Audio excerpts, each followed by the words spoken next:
best thing, better than you've ever seen. I'm the new best thing, I'm gonna be the king. I bring that ching, ching, ching. Yeah, I'm the new best thing, I'm the new best thing.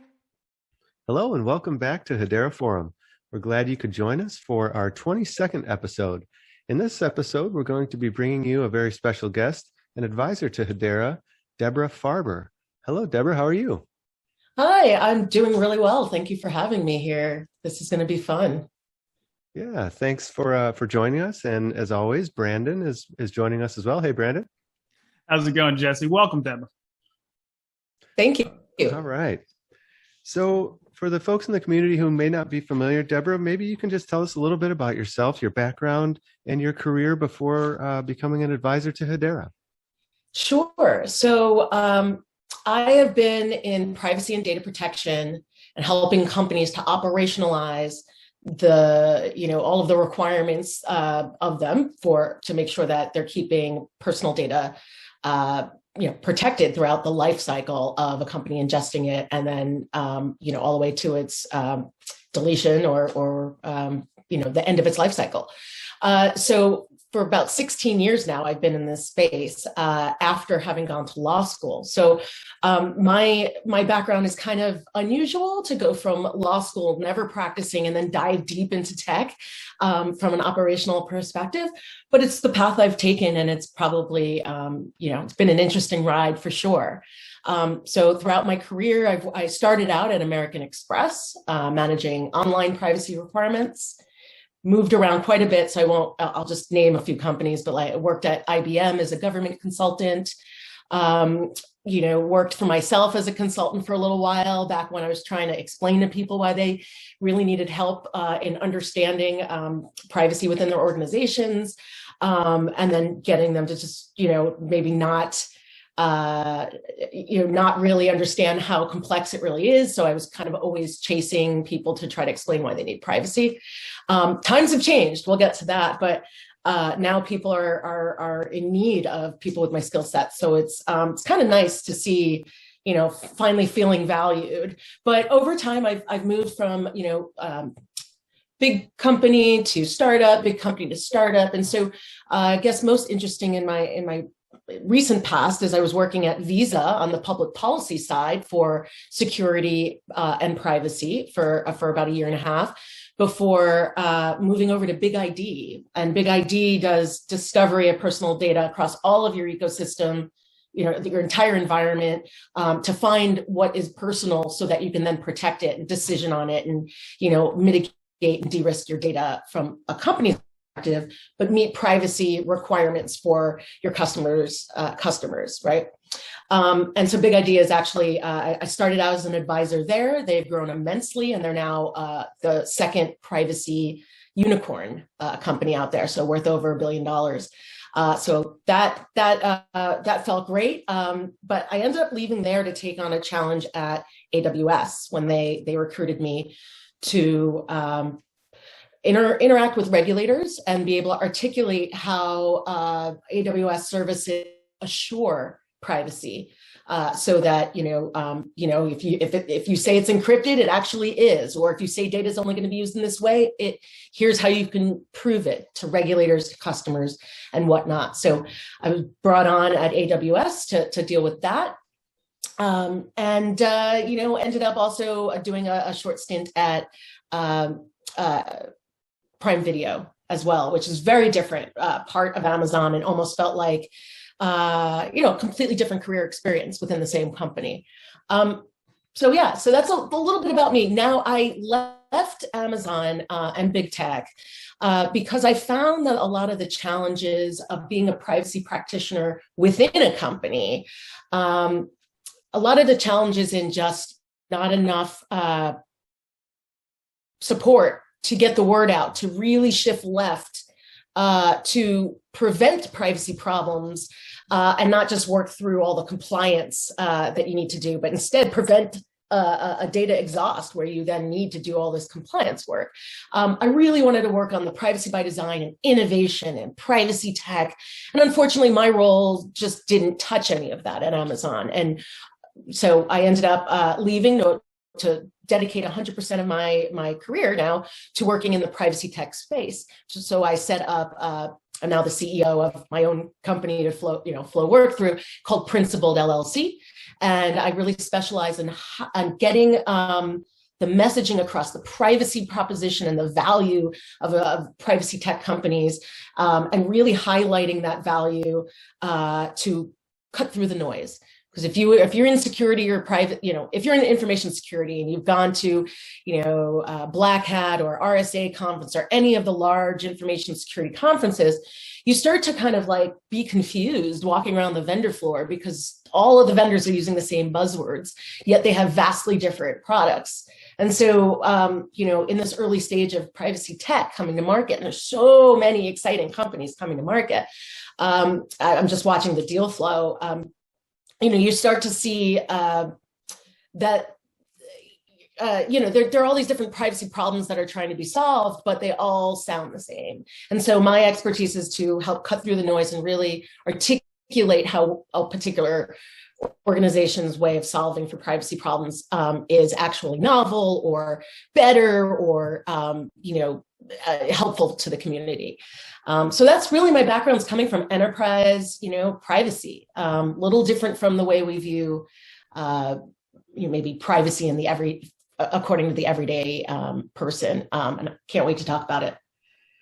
All right. Well, so moving from a massive corporation like Amazon to working with Hedera must be a pretty big change. What attracted you to working with Hedera? Oh, yeah. So that's a great point. So I mentioned that I'm a CEO of Principled LLC, but I didn't mention how I'm working with Hedera. And it is vastly different. So I'm working with Hedera on a part-time contractual basis. So I'm not quite full-time. I am still CEO of Principled LLC. But what I'm just obsessed with is the fact that I see Hedera Hashgraph as the, future trust layer of the internet right now. That tagline, but that is what I'm grabbing onto. That is literally what I find so invaluable about the organization is that, the internet was originally invented to facilitate sharing. Their security wasn't baked in to HTML, right? It was, and to the, internet protocols generally, it was to facilitate sharing where very few people had even the technical knowledge to even get on the original, web. So you weren't as concerned about, people tracking you and visiting, all of those potential surveillance, privacy problems and tracking really wasn't well conceived back when the internet was first formed. And so everything security and privacy wise is kind of tacked on afterwards. And so as we're building towards Web 3.0, which most people don't even realize is changing right now, right? Your average consumer, like my mother, isn't sitting there excited about Web 2.0, 3.0. She just wants the internet to work, right? And eventually I feel like, distributed ledger technology is going to be just that. It's infrastructure for building, distributed applications on or app nets or other, exciting new developments. So what I really think is amazing is that by leveraging Hedera, you can get, that trust built in the infrastructure. And with so many of the calls for building privacy by design into your tech stack, it's actually a requirement, GDPR and EU law. It's becoming a requirement in other, as other legislation around the world is being developed kind of to align with GDPR. You really need to have privacy engineering principles, and there aren't really that many privacy engineers or people who would consider themselves knowledgeable about data protection in the world of data privacy. And so what I really love about, why I left big tech was, while there might have been pockets of testing some things out within the organization, I didn't have access to any of that. If anything, I was arguing for why we need more support for building out a privacy engineering program. We need more support for,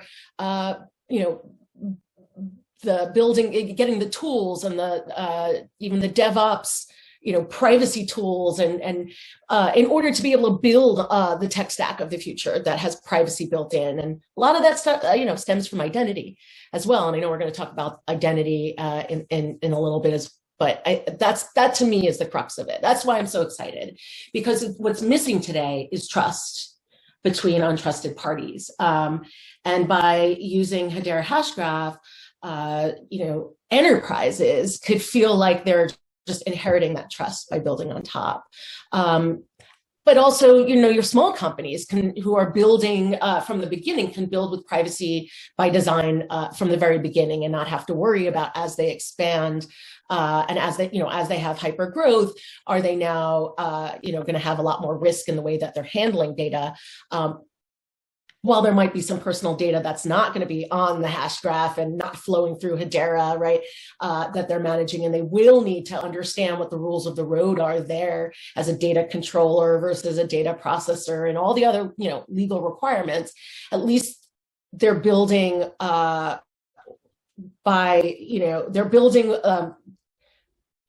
layer by layer, trust, security, privacy, transparency, fairness, all of these ethical, tech principles into this new ecosystem. And what's great is I see companies like Acor and Manitou and Nico and others, building on top of Hedera to add additional layers of privacy protection. Acor is dealing with data lineage and how could you, store and revoke consents for healthcare data. So there's ways to build on top of Hedera to add more privacy preserving technologies and workflows as well. So it's just great because it's an entire ecosystem and it's not just a product. It's like the infrastructure of the future. Absolutely, we agree as well. And it's funny, you mentioned two things that were mentioned in the town hall. You mentioned transparency and privacy. And Lehman said the other day that they're actually opposites, right? But they're both really important and they have their place. And Hedera really gives the tools to be able to still give that transparency, but also maintain privacy, which is really important. Absolutely. And it's a great point. And it's so funny because I was thinking about my talking points for today, and I didn't listen to it live, the town hall. So I listened to it afterwards and I was just smiling at myself after I had just even done a whole Twitter, rant about how I'm surprised by how many people, conflate anonymity with privacy. And now if you achieve anonymity, you lack a privacy problem that's created. That's true. But anonymity is not the ultimate goal all the time. It's not equivalent to all things privacy.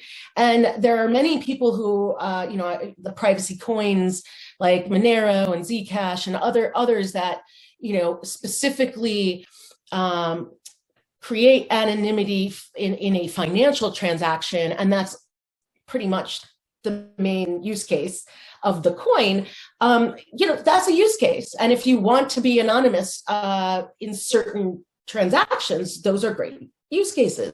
But is that what we want all of DLT to solve for? I say absolutely not. I mean, I don't walk around all day with a mask on my face, except during pandemic times for public health purposes. But the difference is that generally privacy is about being known. Here I am. I'm Debra Farber, and I am now, I'm publicly putting myself on this YouTube show. But I have the choice as to what attributes about myself I can share with you and I want shared, right? And that's generally how people do business. That's generally how, I'm not hide my face from the camera in the store because, I'm shopping for clothing. I want to know how I look in it, right? And so privacy is not as easy as just you flip a switch and you're not known. That could work for Tor, that could work for some, I don't want to say fringe use cases because there's very good use cases that I won't enumerate right now, but those are not the business use cases, right? For the most part, you want to be able to have choice in the transactions, and all transactions are not financial transactions, right? Energy credits, as we've heard, and that entire economy of being able to have microtransactions around how, whether I'm buying or selling to others or selling back to the grid or, being able to move around an asset I don't always want to be unknown. And so I think Mance and Lehman made really excellent points yesterday in that when we talk about our governance structure, we are very transparent. And that is a key feature because you want to hold accountable, and accountability and transparency are two principles under GDPR. These are, and everything in the EU is based on principles, not on very specific use cases, but on, what is the principle you're trying to achieve, and how did you go through that? You have to show your work to how you got there to regulators. So if the principle is more transparency, and this is what we're demanding of companies across the world, and more, insight into choice around how people and their identities are being used, and whether or not they feel like they're being surveilled and tracked, and other potential privacy problems, because there are way more privacy problems beyond a breach of confidentiality, right? There's plenty others. It could even just, being known to a group of people that you didn't want to be known, right? So like that is an anonymity issue there, but that's not always the problem we're trying to solve for. In fact, I would say that it's usually not. And so if you're not trying to solve for being all the time to everyone, then those privacy coins aren't going to be like the end all and be all. And so what I want people to understand is privacy is a vast, nuanced field that deals with everything from engineering to public policy and law, and everything in between, operations, and how does data flow through an entire system? Has it flow through multiple systems, and you make sure you protect it? So it's a huge field, as varied as information security is. So I just want to make sure we don't simplify the concept. I want people to broaden their minds that it's more than being private, which is actually a security word to denote confidential. It's more about being able to be who you are and show up as you want to show up, and exchange information about yourself on your own terms. And to me, that's what privacy is. How we should be thinking about it when we think about DLT solutions like Hedera. Thanks for clarifying that, because you are right that Lehman did say transparency and anonymity, not privacy, and I mixed those two up as well. So thank you for clarifying that. Yeah, no worries. I mean, these are very esoteric seeming concepts, right? I mean, to somebody who's just using them in everyday parlance, they mean different things to different people. I just want to stress that they mean very specific things under law and academic thought over many years. And so there's a lot of, societal implications. And I mean, I'd love to see some sociologists, maybe even on this show in the future, kind of talking about kind of their slant on the science and kind of how they've seen, privacy morph over time and what they see for the future. But I have my own ideas, but I'd love, I come from a more of a technical privacy security perspective as opposed to sociological.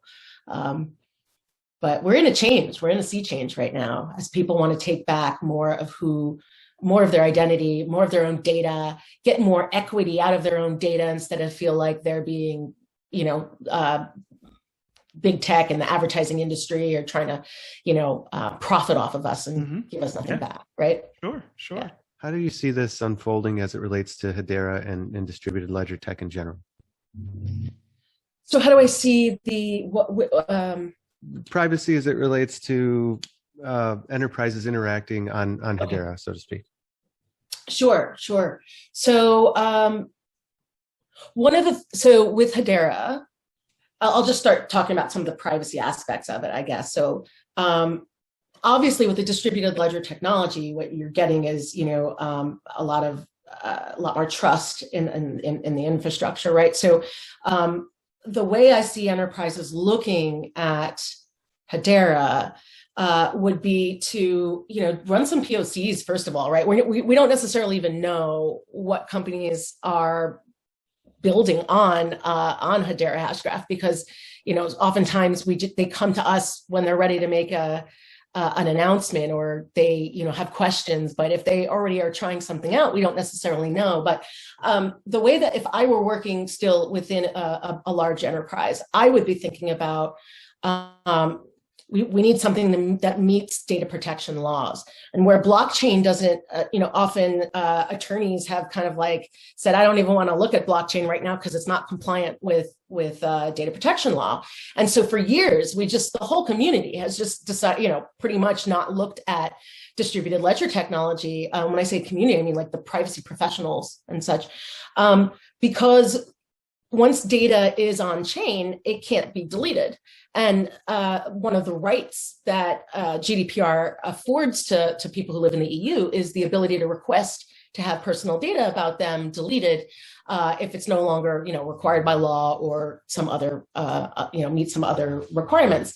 And that would be, it seems to be impossible to do on the blockchain, which would mean that you can't put any personal data on the blockchain and be compliant.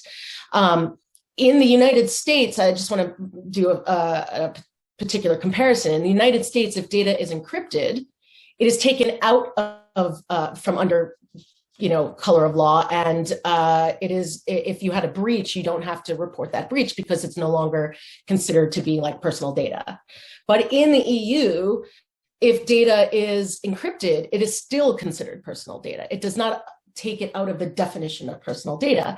So, and this is where that conflict of law is happening, right? So immediately with Hedera, there's programmability when you're using, HTS. And so that affords the developers the ability to have some personal data on chain or on the hash graph, and other personal data stay off. And so that nuance actually allows you to meet privacy,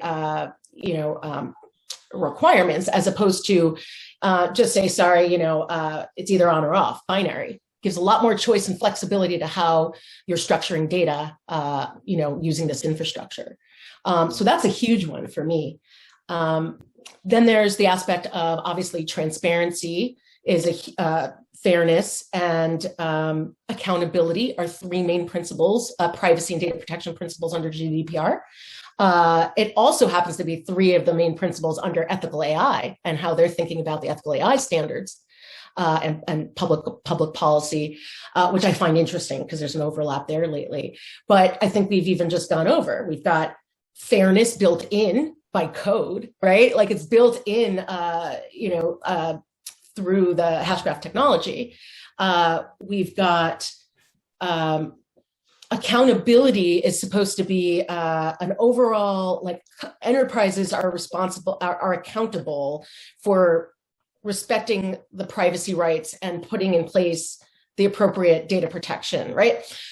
So accountability ends up being defined as, or like, what do you put under that category? You put privacy assurance, demonstrating you're doing the things that you say you're doing. Well, we have, the Hashgraph is open for review. It's transparent. You can look at it, test it. If you're into math proofs, which I have to admit is not my background. The governance is open and transparent, and it shows accountability to everybody, to the whole public, right? And the reason this is so helpful is it's not just you're being accountable to your own customers if you build on Hedera, but there's accountability of the public at large, and you can demonstrate accountability for compliance with regulators. And so having that just be, it's almost like having that be public and available and transparent, I think honestly is really makes some great, I don't want to say talking points, but really goes to show the value of building on Hedera for enterprises, right? Because they're staking their reputations, no pun intended, on by either investing in Hedera or by being on the governing council, and if their reputations are on the line, they're going to put the right resources, the right, try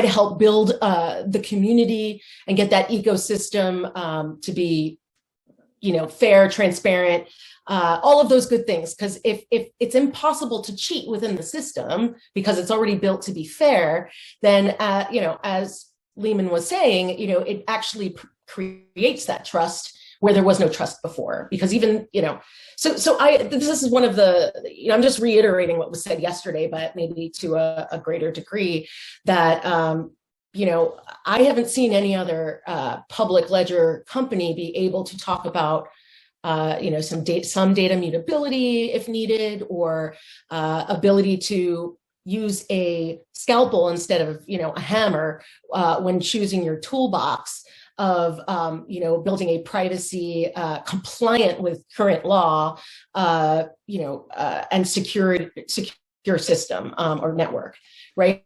Hedera is the only one that's really come up for me that provides that number of use cases and can meet the data protection requirements at this level. So, all right, well, we'll change gears here a little bit. So recently, Ping Identity announced Ping One, that empowers businesses to give their customers full control over how they store and share their personal data. They're using Hedera to eliminate unnecessary friction. This pretty much sounds like it's right up your alley. Can you give us some additional insight into this use case and its potential? Yeah. So I really like what they're doing with Ping One for individuals, and then there's the associated wallet, the show card wallet, where you can put different verification credentials into that wallet and have it stored. So Ping One for individuals allows businesses to digital identity and information cards, and by using a public ledger like Hedera, they're able to, cryptographically secure those credentials, ensure that it's, tamper-proof or tamper-resistant and secure. And the issuer is able to revoke the status of the claim if anything has changed, right? You no longer have a valid driver's license. They're able to revoke that, right? Just like you were mentioning. And any verifier is able to check that status. So a verifier could be the person you want to prove it to, like my employer. I want you to see that I do have a driver's license, right? They're the verifier that I'm showing it to. The verifier is able to check the status of a claim that a user shares with them for its current state and veracity. And so that, what's good there is it makes sure that it's tied to you and that it's not tied to someone else who claims to be you. So potential privacy problem avoided there.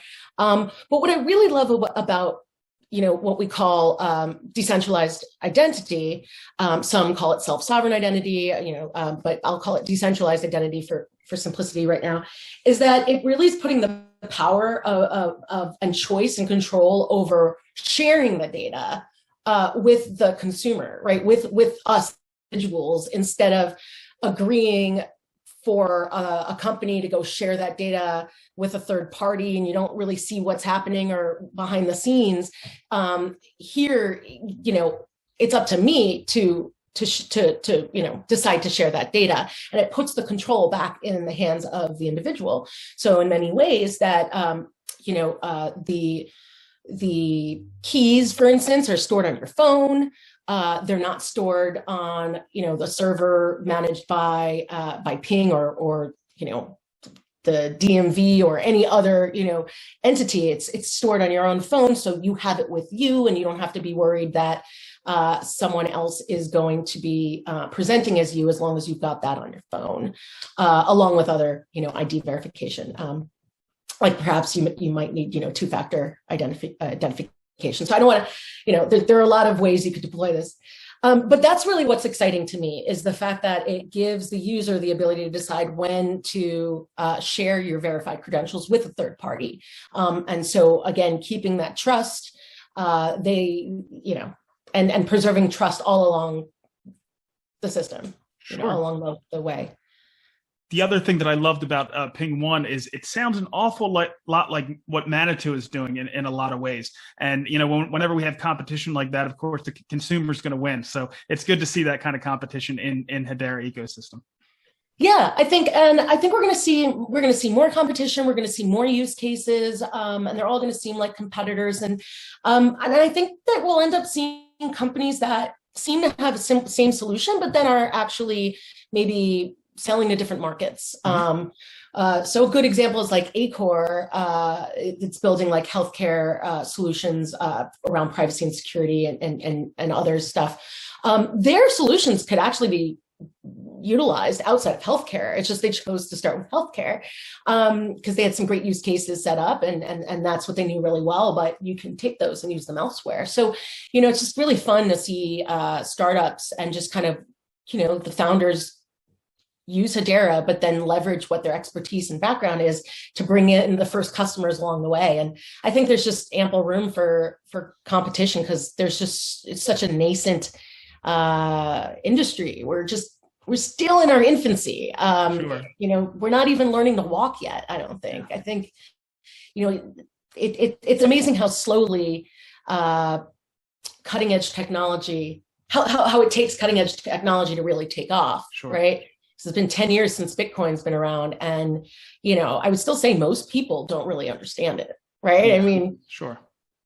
So much of the groundwork, like with the internet, was really done in the 80s, and it wasn't until the 90s that it really came of age. And Exactly. same thing as it has progressed. But yeah, it's the same thing with blockchain. Just people have gotten excited about it a lot earlier because of the monetary aspect, and of course Right. the market impact and all those kind of Speculating things. on coins and stuff. Sure. Right. But a lot more people are paying attention to it a lot earlier than they may have with the internet or other technologies. Exactly. Right. Because now we have the internet. So more people are Mhm. visually seeing and hearing about these things, right?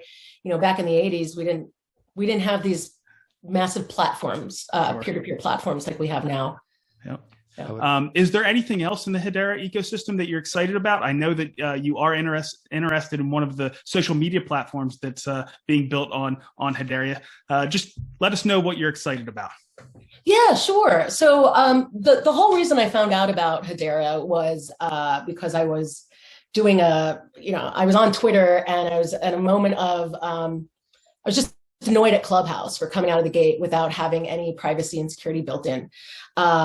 Kind of felt like it was a house of cards, and it was just like not caring about your community you're building and not making it a safe place to be.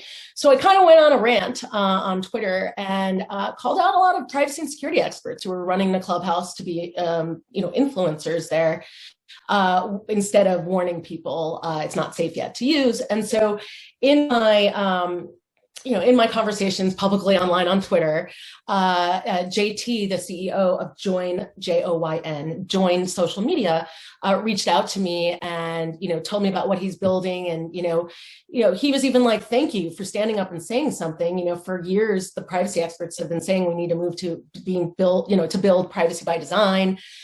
It's literally a requirement in GDPR. That's why I keep saying those words, privacy by design. You need to build, using privacy engineering principles, and that all these privacy experts, going to Clubhouse and trying to, be influencers was really undermining the message of privacy tech. Mm-hmm. And I had a whole bunch of people reach out to me on that same topic in different ways, and like, will you advise us? Or, at the time I'm at Amazon, so of course it's, it seems like a good person to reach out to, right? I'm making myself public. But so people, and I'm like, wow, this privacy tech community is so much bigger now than I thought it was. There's so much more deal flow and so much more personal data ecosystems and, change of power imbalance with the way that we're architecting new tech. And so I said, hey, this is time for me to leave big tech that I can dive in and I can be assured that I have there's enough business out there for me to work on my own. And so the very first thing I did was become an investor in Join Social Media, because Join is built on Hedera, on HTS, using the Join. They have their own Join tokens, and you can tip creators. It's a social media platform, and of course they're getting by the use of verified identities, they're eliminating the bots and some of the problems that you see plaguing other social media sites. Also doing able to do microtransactions, so you could tip someone a fraction of a cent to as much as you want with HTS on the back end. And so yeah, Join for me is like, I'm a huge social media fan. I've just been really sad to see how little the social media platforms like Facebook have really improved over time. I'm working a lot more. They're working a lot more on, meeting regulatory bars as opposed to just architecting for the right thing. At least they have in the past. They're hiring a lot of privacy people now, so it'll be interesting to see what they're working on. So to create it from the ground up, what would we want in a new social media company? How do we get rid of the plagues to society that we've seen across social networks, like disinformation campaigns and whatever.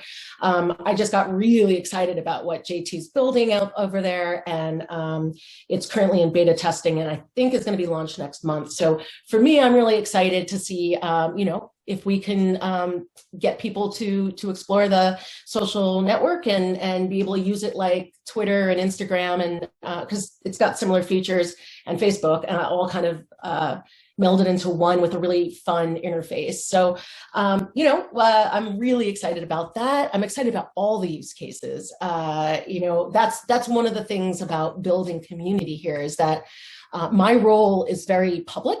It's one of the reasons they brought me on board, was really more to reach my network of privacy, security, risk, AI, experts or practitioners who are working within enterprises and thinking about innovation. And, they might be thinking, oh, maybe I should check out DLT, right? And I want them to check out Hedera. And so what I'm trying to do is just educate and on, maybe there's some, I don't want to say disinformation, but there's just misunderstanding, a misapplication of privacy and these different words. Privacy and security are not the same things, right? And so what I want to do is really make it clearer to the when I say enterprise, to the business audience as opposed to retail investors, right? Like I want to be clear of the audience I'm trying to go for is really my B2B privacy experts, that I want to make them advocates for Hedera as well because of all the benefits it has around privacy and transparency over other DLT, it's enterprise ready, right? So for me, I love that education. I love diving deep on the nuance, diving deep on all of the very highly technical stuff, all of the regulatory details and, bills and laws. Like I go really deep on that. And then I like to I really get, I feel happy, like I'm contributing to society in a positive way. And I wake up every day excited to go, tweet or go on to Reddit and like talk to the community, because I learned so much from them as much as I'm learning from the Hedera team about use cases and ways to think about building the infrastructure for the future for Web 3.0. And so for me, this is all about, we have the opportunity right now to plan for the future and kind of visualizing what that can look like. What should that look like, and building from there on top of Hedera. To me, the possibilities are endless, and that's what's so exciting. I'm like driven to get other people excited about it too, right? Like I want to share the excitement. It's not something I want to, covet and be like, I'm just gonna work over here in a corner, and when this blows up, I'll be all good. Like, no, I want others to know that you could, whether it's DeFi, the DeFi space, and that's the space that really impassions you. Hedera's got, it's a great tool for your toolbox. If you're, trying to, get rid of disinformation and, use self-sovereign ID, identity, and then, want,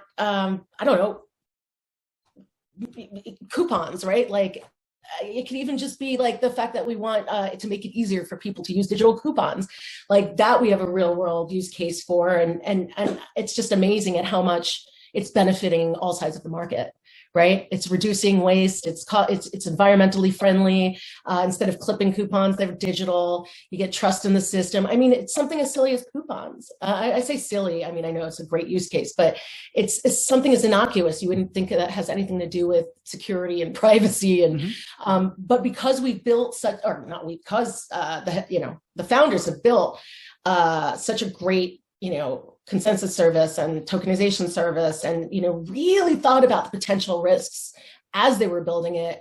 I really think it's great privacy infrastructure and security infrastructure for Web 3.0. Well, we love what you've done on social media. You've been a great advocate for Hedera. We appreciate you putting in the time, and we're looking forward to your contributions in the future. Thank you so much. It was really a pleasure to be here, and hopefully I'll be back in the future. All right, Debra. Well, thank you so much. If anybody would like to follow Debra, it's at Privacy Guru at Twitter. Is that a similar handle across different social platforms as well? Yes, I'm pretty much privacy guru across most platforms, except where I don't want my professional life to actually be connected.